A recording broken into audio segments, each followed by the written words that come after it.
ከቀናት በፊት ማህበራዊ ሚዲያው ላይ የተጋራው ፎቶ በርካቶችን ያስደነገጠና እውነታው ሲሰማ ደግሞ ሰው ከንቱ ያስባለ ሆኗል። እርሳቸው በብዙዎች ዘንድ የሚታወቁት በተሾሙበት የቱሪዝም ዘርፍ በርካታ ስራዎችን ሲያከናውኑ ነው። ስማቸው ከተጽዕኖ ፈጣሪ ሴቶች ተርታ የተሰለፈ ታታሪና ጀግና ሴት ናቸው። ከቀናት በፊት ግን በማህበራዊ ሚዲያ የተጋራው ምስል ብዙ ጥያቄዎች እንዲነሱ አድርጓል። ያ ደርባባ ሰውነት ቀንሶ ዞማ ጸጉር ተላጭቶ የሚታይበት የኦሮሚያ ቱሪዝም ኮሚሽን ኮሚሽነር ሌሊሴ ዱጋ ፎቶ በርካቶችን ግራ ያጋባና ምን ሆነው ነው የሚል ጥያቄንም ፈጥሮ ሰንብቷል። ከምስሉ ጋር የተጋራው እጅግ አሳዛኝ ዜናም ህዝቡን አስደንግጦታል። ኮሚሽነሯ በካንሰር መያዛቸውን ሳይሸሽጉ ገልጸው ያሉበትን ደረጃም ተናግረዋል። እንዲህ አይነት የጤና እክልን ለህዝብ ማጋራት ባለመደ ማህበረሰብ ውስጥ ያሉበት የስልጣን ቦታ ሳያሳስባቸው ለህዝቡ ያሉበትን ሁኔታ ይፋ ማድረጋቸው እያነጋገረ ባለበት ስለተገኙበት የካንሰር ህመምና ስላሉበት ደረጃ እንዲሁም ስለ ህክምናቸው ከቢቢሲ ጋር ቆይታ አድርገዋል። ጸጉሬን አጥቻለሁ፣ ቆንጆ ጸጉር ነበረኝ፣ ጸጉርን ማጣት ለሴት ልጅ ከባድ ነው ሲሉም አንጀት የሚበላ ሀሳብ ሰጥተዋል። ለመሆኑ ኮሚሽነሩ የገጠማቸው የጤና እክል ምንድን ነው? አሁን ያሉበት የጤና ሁኔታስ ምን ይመስላል? ስለ ህክምናው ሂደት የተናገሩት አሳዛኝ ሁኔታስ ምን ይላል? ሁሉንም በዝርዝር እንነግራችኋለን። ሰላም በያላችሁበት ለእናንተ ይሁን ውድ የሰርክቲዩብ ቤተሰቦች።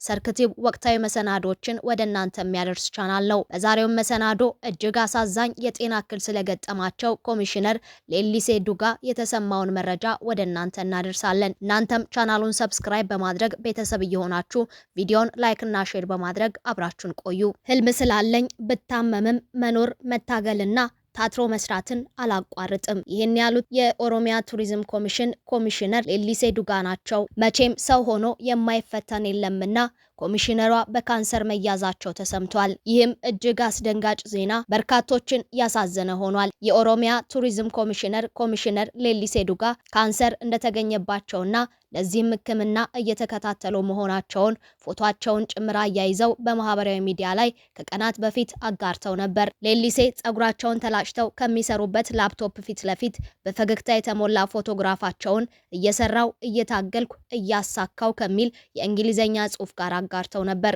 ኮሚሽነሯ ይህንን ፎቶና መልእክት ካስተላለፉ በኋላም በርካታ ሰዎች እንዲፈወሱ መልካም ምኞታቸውን በመግለጽ ፎቶአቸውን እያጋሩ ነው። እንዲህ ያለውን የጤና ሁኔታ ለህዝብ ማጋራት ባልተለመደበት ማህበረሰብ ውስጥ ኮሚሽነር ሌሊሴ ይህንን ማድረጋቸው በብዙዎች ዘንድ መነጋገሪያ ከመሆኑም በላይ አድናቆት እንዲቸራቸው አድርጓል። ቢቢሲም ሌሊሴን ህክምና የተከታተሉ ከሚገኙበት የመካከለኛው ምስራቋ ዮርዳኖስ በስልክ አግኝቷቸው ስላሉበት ሁኔታ አጭር ቆይታ አድርጓል። ኮሚሽነር ሌሊሴም ሊምፎሚያ በተባለ የካንሰር አይነት መያዛቸውን ያወቁት ከ4 ወር በፊት ለሌላ ምርመራ ወደ ጤና ተቋም በሄዱበት ወቅት እንደነበር ተናግረዋል። ይህም የካንሰር አይነት ነጭ የደም ህዋስን የሚያጠቃ ነው። የጋስትሮ ኢንተስታይን ችግር፣ ሰውነት ምግብ የሚያብላላበት ሆድ ዕቃ ህመም መስሎኝ ወደ ሆስፒታል ሄድኩኝ። ያኔም ካንሰር እንደሆነ ተነገረኝ ሲሉ በሽታቸውን ስላወቁበት አጋጣሚ ተናግረዋል። ቀላል አይደለም። የካንሰር 4ኛ ደረጃ ላይ ነው ያለሁት።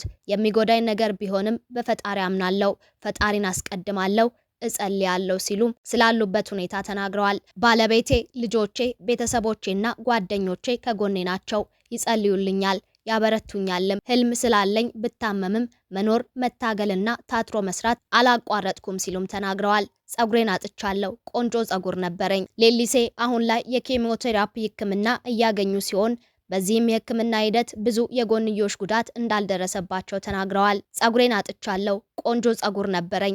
ጸጉር ማጣት ለሴት ልጅ ከባድ ነው። ጸጉርን ማጣት የተለየ ዝግጅት ይጠይቃል ሲሉም ስላሉበት ሁኔታ ገልጸዋል። ፈጣሪ ረድቶኝ ወደ ሀገሬ ከተመለስኩ ለህክምና ገንዘብ የሌላቸውን የካንሰር ህሙማን የሚደግፍ ማዕከል ማቋቋም እፈልጋለሁ በማለትም ህልማቸውን አጋርተዋል። የካንሰር ህክምና ከፍተኛ ገንዘብ ከማስወጣቱን ባሻገር የስነ ልቦና ጥንካሬን ይፈትናል። በባለቤቴ በኩል የተባበሩት መንግስታት የጤና መድህን አለኝ። መንግስትም እያሳከመኝ ነው። የገንዘብ ችግር ስለሌለብኝ ነው እየታከምኩ ያለሁት። እርዳታ የሚያሻቸው ብዙ ሰዎች አሉ።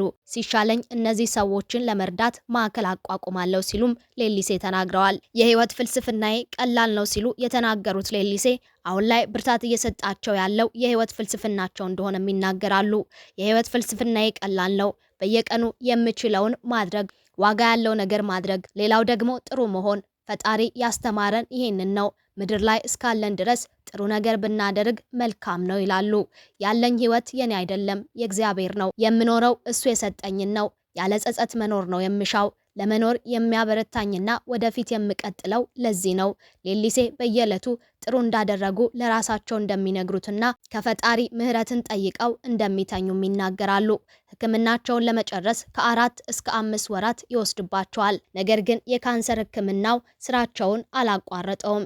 ሌሊሴ ከ5 ዓመታት በላይ የኦሮሚያ ቱሪዝም ኮሚሽን ኮሚሽነር ሆነው አገልግለዋል። ቪዚት ኦሮሚያ የሚል መሪ ቃል ሲሰማ የሌሊሴም ስም አብሮ ይነሳል። በዮርዳኖስ ሕክምናቸውን እየተከታተሉ ጎን ለጎን ስራቸውን የሚያከናውኑበት ቢሮ አላቸው። አንድም ቀን ታምም ያለው ብለው እያሰቡ እንደማያድሩም ተናግረዋል። የኦሮሚያ ቱሪዝም ኮሚሽን የ5 ዓመት ስትራቴጂክ እቅድ እያወጣው ነው።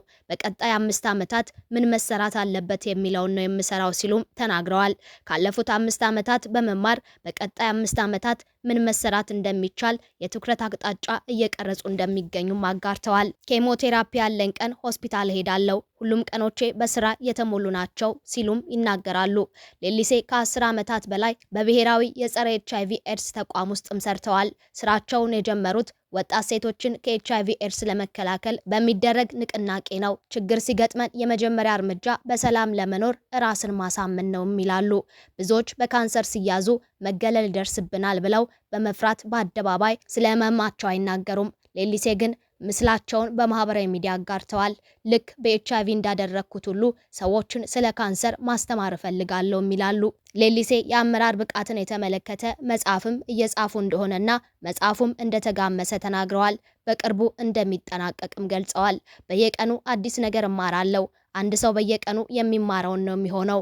አዲስ ራዕይ ይኖረዋል ወይም ተሞክሮውን ተመርኩዞ አካሄዱን ይለውጣል። አንድ መሪም በዚህ ሂደት እንደሚያልፍ ሌሊሴ ይናገራሉ። ስለ አመራር የሚገልጸውን መጽሐፍ የምጽፈው ከልጅነት እስከ እውቀት ያገኘሁትን ተሞክሮ ለማስተላለፍ ነው ሲሉም ያክላሉ።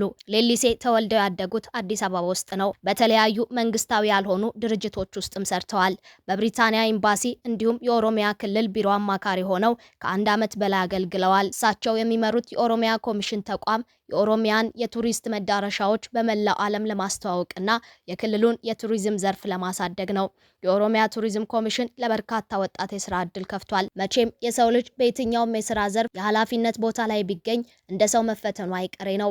በመሆኑም ያሉበት የስልጣን ከፍታ ሳያግዳቸው የገጠማቸውን የጤና ፈተና ለህዝብ ያጋሩት ተጽዕኖ ፈጣሪ ሴት ከገጠማቸው ህመም እንዲፈወሱ ሁሉም ሰው እየጸለየላቸውና ጤናቸው እንዲመለስ መልካም ምኞቱን እየገለጸላቸው ይገኛል። እኛም በቻናላችን ስም አምላክ ምህረት ልኮላቸው ጤናቸው ወደ ነበረበት ተመልሶ ሊያሳኩ የሚመኙትን ህልም እንዲያሳኩ እየተመኘን የዛሬውን መሰናዶ አበቃን። አብራችሁን ስለቆያችሁ ከልብ እናመሰግናለን። ዳግም በሌሎች ወቅታዊ መሰናዶች እስክንገናኝ በያላችሁበት ሰላም